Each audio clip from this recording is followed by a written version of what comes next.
waxaan xasuustaa oo aan iloobin marnaba nin isbitaalka ku jiray oo maaragtay ICU qolka ICU ku jiray yani qolka ICU qol sahlan ma aha waa qol yani qofku uusan waxba iska maamuli karin qofku kooma ku jiro wadnaha kaliya un baa dhaqaaqaya oo la sugaya si qaar kuma baraarugsan ninkaasi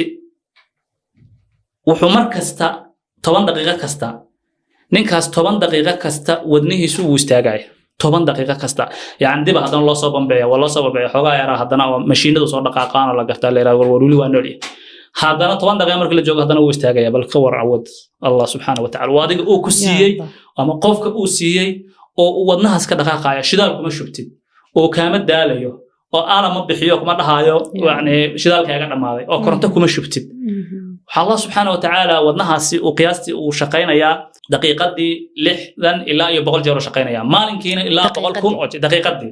maalinkiina ilaa 100 kun oo jeer buu shaqeynaya wadnahaasi ma istaagayo marnaba ma istaagayo ilaa qofka uu inuu meesha xaalad ugu dambaysa ma ogeeyo waxaalada wuxuu bamgareynaa dhiig oo dhan oo jirka siinaya